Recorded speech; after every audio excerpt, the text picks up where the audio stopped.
welcome to A Pod Full of Saints on Monday, the 7th of August 2023, episode 3. We've managed to scrape our way to this season. With myself, David Tavener, over there, nodding sagely, Jake Ellacott. Hello, Dave. Hello, Lee. Oh, it's nice to get the season underway with a win, isn't it? It is. We're underway, Weymouth. And Lee, you mentioned Leavewood. Evening, Lee. Good evening, fellas. A win, yes. Convincing? Let's discuss.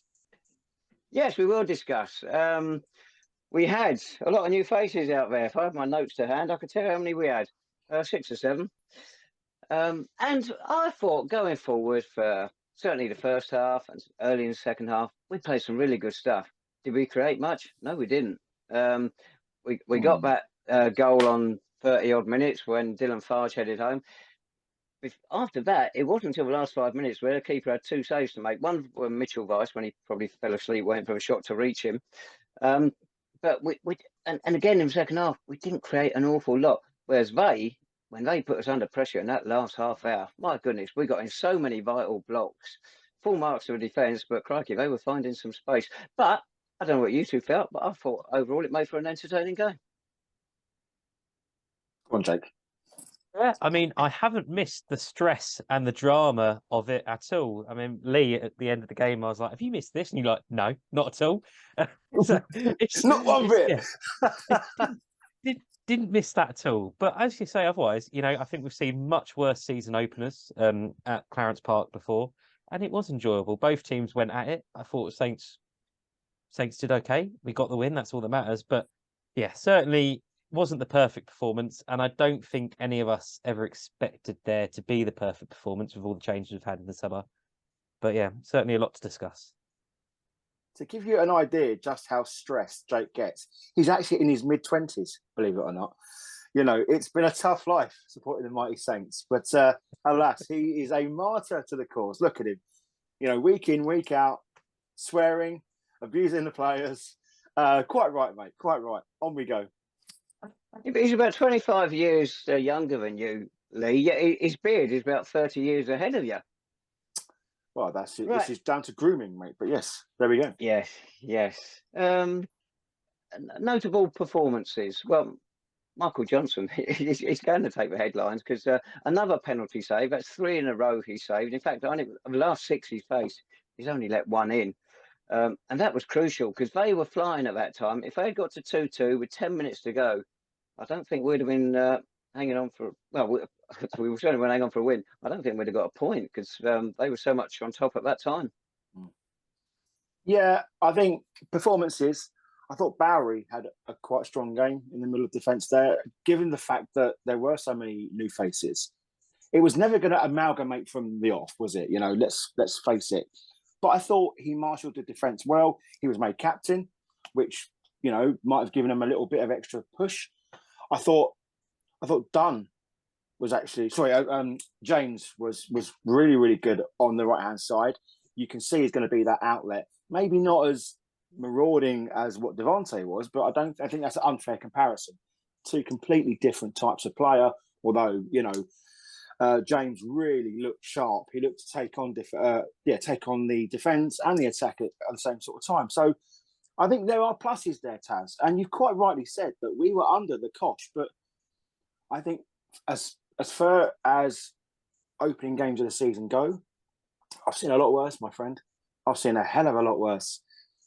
I think the important thing was that there were signs of, cohesion. There were signs of class and quality on occasion. And it's the 3 points that really matters at the end of the day, fellas. Anybody particularly catch your eye, Jake?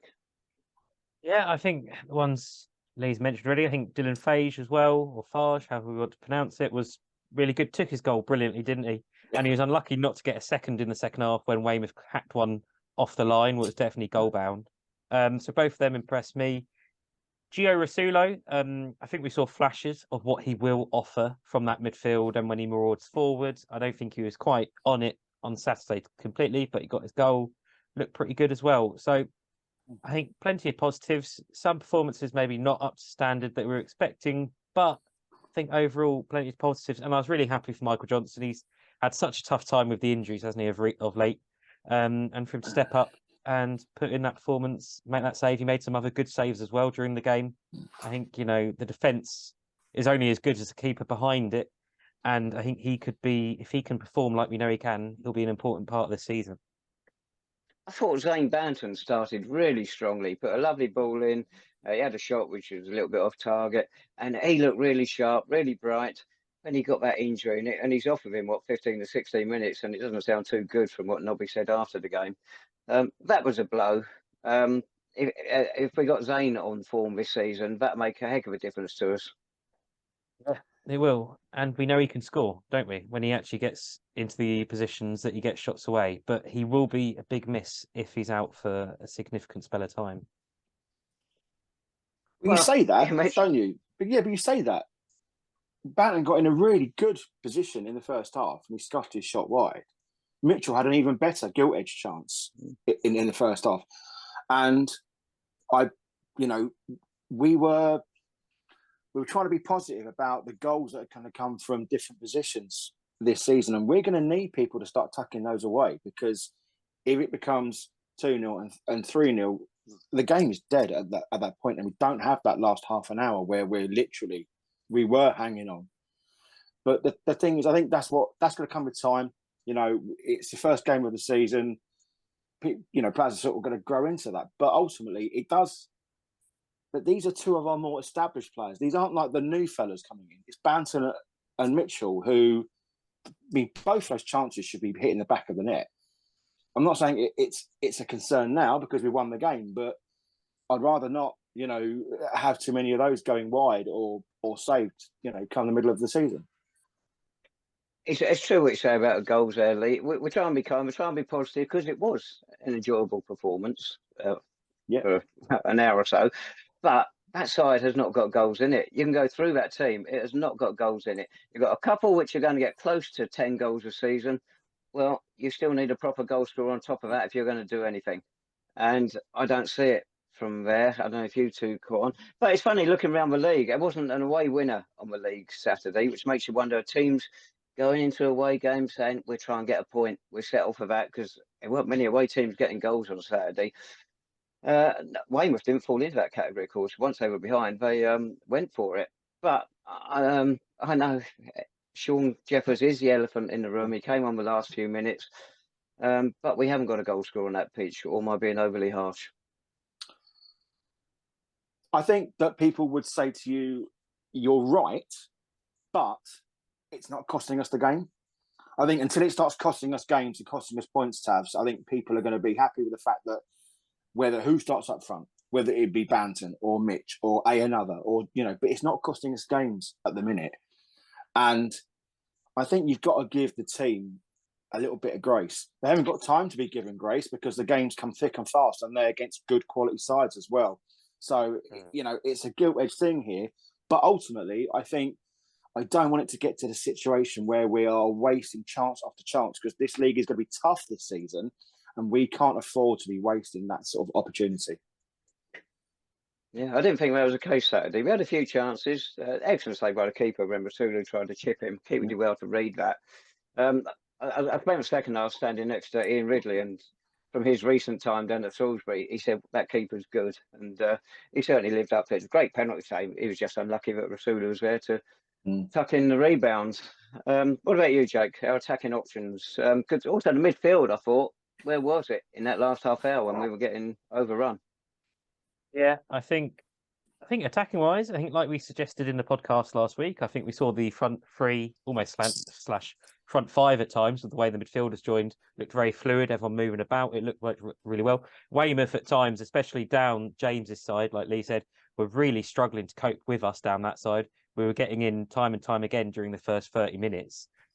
But yeah, second half, when Weymouth stepped on the gas themselves, we did struggle, didn't we? And you just wondered if we lacked maybe a little bit of a bite in midfield and an ability to just build in there. And we were lucky in the end, given the situation. But yeah, I think there's still work. And I say goal scoring, every time we got into that final third, you just didn't quite have that confidence that we would find the back of the net with a shot. So still question marks there. And, supporters during the first half, there were some younger fans behind the goal calling for Sean Jeffers already. There's one or They were two always going to rare do that, though, chance. weren't they? Exactly. But then it just leads into that pressure builds, doesn't it? If that result goes against us on Saturday, Weymouth pull it back, then it just builds, doesn't it? That pressure. But as you said, we should be positive. We won, got 3 points on the board. We're third. Yeah, but exactly. But I thought the interaction between some of the players was good. I think you haven't even got to go as far as the second half to see evidence that the midfield were missing at times. Ben Smith lost the ball in the first half, and 1 or 2 touch later, there's a Weymouth striker through on goal. There were gaping holes, but I'm not going to read too much into that because it's the first game of the season. And yes, it wasn't ideal, and it's not. Yeah, it's far from ideal, but these things are going to happen, and that's going to take time for that unit to gel. I thought the defence were good, to be fair. But the thing is, am I being pessimistic to suggest that no, he doesn't really know his own starting lineup at the minute? I mean, because we talked about this last week. They haven't had masses of pre-season games, and I think we've got to give them time, boys. I mean, listen, it's 3 points. We're talking as though we've come off the back of a loss, but I guess the expectation is there, and that's only off of what the team did last year, right? Because there were some fans there at the front, and I noticed this in pre-season as well. Fans are very expectant, very, very expectant, and it comes with the territory of having such a progressive season last year. But they've got to understand it's a whole new animal now. The number of faces that have come in, it's not going to be a case of hit the ground running straight off from the cuff. And I thought we did well. There was some last-ditch defending. But I think to hold off Weymouth, who really had the bit between their teeth in the last sort of 20 minutes, I thought we did well. I wouldn't say we were deserving of the 3 points, but we've got them and we're quite happy to take them. I thought actually some of the football Saturday was far more enjoyable than the heck of a lot we saw last season. There was less of this going backwards and across the pitch, and there's one throw in earlier. We're up at the end of the pitch. We went back to the keeper, but that was pretty much the only time. And I thought that side of it was actually quite encouraging, which suggests we will create chances and more than we did on Saturday. I think overall there's plenty to be upbeat about, but concerned. I mean, some supporters said to me at final whistle about our fitness. It didn't. Where was it? Because we were lacking him at last half hour. They might have a point, or maybe they're not giving Weymouth credit for stepping up their game. I agree. I think it's the latter. I thought the Weymouth were good. Yeah, go on, mate. And I think we have to give Bobby Wilkinson credit. His tactical changes worked, didn't they? And they really caused us trouble in the last 20 minutes. The shape he changed, brought the players on, and it worked. And you'd probably say Bobby Wilkins probably won that battle at the end, but it just didn't quite go his way. So, and of course, a couple of penalty decisions as well. Lee, your name on today's podcast. Was it a penalty? Which one are you talking about? Both of them I've seen. Both of them. Yeah. Extremely harsh on both of them. I mean, you look at the first one, the penalty for us. I mean, the fella couldn't do a lot more. His hands were down by his side. He's got to maintain balance at some point. He was actively trying to get his arm out of the way. I mean, it was smashed right at him from about 10 yards away. So it's not a lot he could do. As for Weymouth's penalty, very harsh again. I mean, you don't go in to challenge a sliding tackle with your hands down by your sides. But look, I think there was a real evidence about trying to even it up, wasn't there, Jake? There was sort of fellas talking around us. The referee didn't get any of them right, but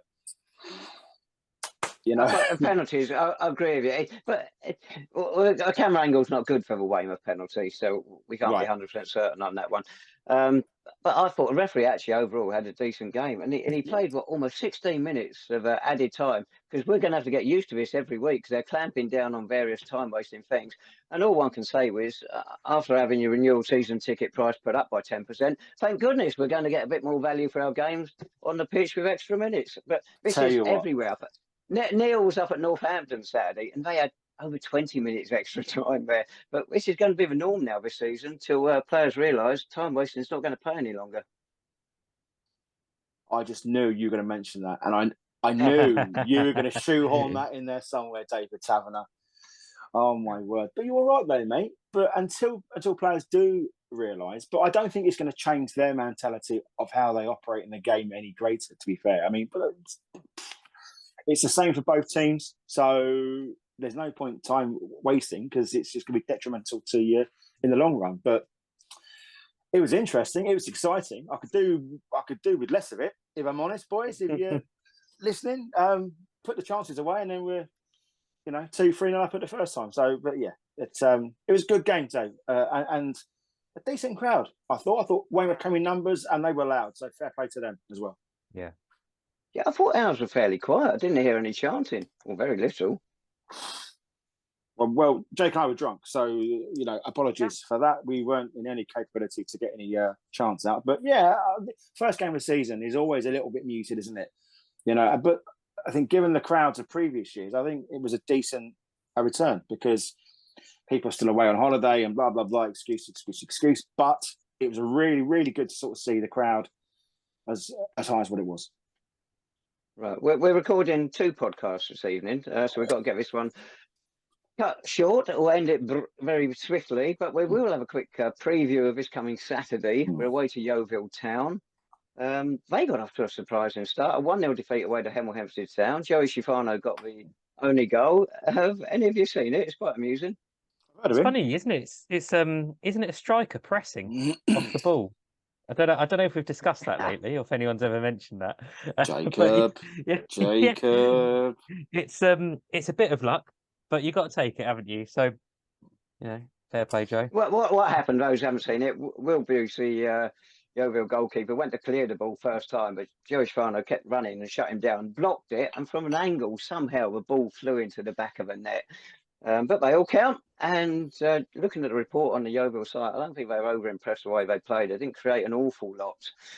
So hopefully it's going to take them a bit longer to adjust at this level than they would have hoped. And we haven't got a bad record down at the original Huish and Huish Park. 4 games, only 1 defeat. And Jamie Sendall's white. They've got 1 former Saint down there.